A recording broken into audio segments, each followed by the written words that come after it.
Assalamualaikum warahmatullahi wabarakatuh. Anak-anakku sekalian, mudah-mudahan di pagi yang cerah ini, di hari Jumat Sayyidul Ayyam, kita senantiasa diberikan kesehatan oleh Allah Subhanahu wa taala. Pada kesempatan kali ini kita akan kembali disuguhkan dengan pelajaran Kurdis Quran Hadis. Mudah-mudahan anak-anakku sekalian dalam keadaan sehat walafiat. Mari kita awali pelajaran daring ini dengan membaca bismillah bersama-sama. Bismillahirrahmanirrahim. Selanjutnya kita akan membahas di halaman 4. Di situ pengertian Al-Qur'an dan hadis. Perlu kalian ketahui anak-anakku sekalian, Al-Quran dan hadis adalah dua hukum yang sangat besar dan sangat berpengaruh dalam agama kita. Bahkan Al-Quran dan hadis merupakan dua pusaka yang ditinggalkan oleh Nabi kita Muhammad SAW. Nabi kita Muhammad SAW menyatakan, "Aku tinggalkan kepada kalian dua pusaka. Siapa orang yang berpegang teguh kepada dua pusaka tersebut, insya Allah dia tidak akan pernah tersesat. Dia akan selamat dunia dan akhirat." Apa dua pusaka tersebut? Yaitu Al-Quran dan hadis. Mudah-mudahan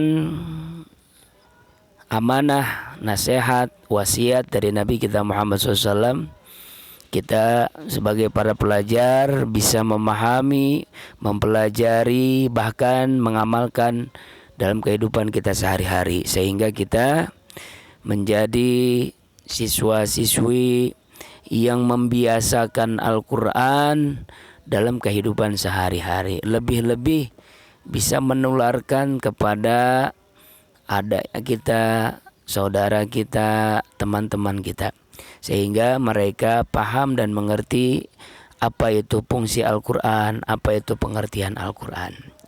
Oke, selanjutnya mari kita sama-sama mulai membahas tentang pengertian Al-Quran. Al-Quran itu bahasa Arab yang diambil dari masdarnya, yaitu Qur'anan. Fil madinya qara'a, fil mudhari'nya yaqra'u Qur'anan. Yang mempunyai arti Qur'anan itu bacaan. Dikarenakan kalau diartikan Qur'anan bacaan, ini maknanya luas atau masih apa saja disebut bacaan, maka ini kalau dalam ilmu nahwu disebut kalimatnya kalimat nakiroh, masih umum. Jadi apapun bentuknya, kalau itu bisa dibaca, itu namanya bacaan Qur'anan. Nah, para ulama memberikan kekhususan agar Qur'anan di sini yang dimaksud adalah Al-Qur'an, adalah kitab suci, mukjizat Nabi yang terbesar, maka harus didatangi alif lam ma'rifat. Alif lam ma'rifat ini fungsinya adalah agar Qur'anan tersebut menjadi khusus maknanya, yaitu yang dimaksud adalah Al-Qur'anul Karim. Maka datangi alif lam, Qur'anan didatangi alif lam jadi Al-Qur'anu. Ingat, antara tanwin dan alif lam adalah dua hal yang tidak akan pernah bisa menyatu. Ibarat minyak dengan apa? Dengan airnya. Minyak dengan air tidak akan pernah bisa menyatu. Begitu juga alif lam dan tanwin. Alif lam dan tanwin ini tidak akan bisa menyatu. Makanya kalau ada alif lam, tanwin tidak ada. Kalau ada tanwin, alif lam pun tidak ada. Seperti itu. Datangi alif lam menjadi Al-Qur'anu.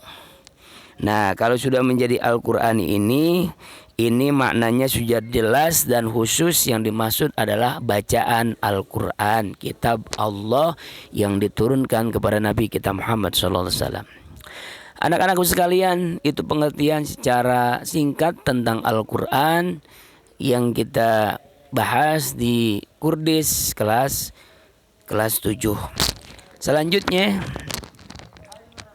Menurut istilah, apa sih Al-Quran menurut istilah? Al-Quran menurut istilah adalah kalamullah yang diwahyukan kepada Nabi Muhammad SAW melalui pelantara malaikat Jibril yang diturunkan secara berangsur-angsur disesuaikan dengan kebutuhan Nabi kita Muhammad SAW dengan lafaz dan maknanya. Jadi diturunkan melalui malaikat Jibril makna lafdan wa maknan, lafadznya dan maknanya. Ini kenapa ini bisa dikatakan seperti itu? Ini berlandaskan Quran surat Asy-Syu'ara. Di dalam surat Asy-Syu'ara Allah Subhanahu wa taala menjelaskan wa innahu latanzilu rabbil alamin. Nazala bihi ruhul amin. Dan sesungguhnya Al-Quran benar-benar diturunkan oleh Allah Subhanahu wa taala, Tuhan seluruh alam, yang dibawa oleh Ruhul Amin. Yang dimaksud di sini Ruhul Amin adalah malaikat Jibril. Kemudian di ayat yang lain Allah Subhanahu wa taala mengatakan wal Qur'anil Hakim, demi Al-Qur'an yang penuh hikmah. Innaka laminal mursalin, sesungguhnya kamu Muhammad laminal mursalin, yakin adalah utusan Allah Subhanahu wa taala yang menjadi rasul utusan.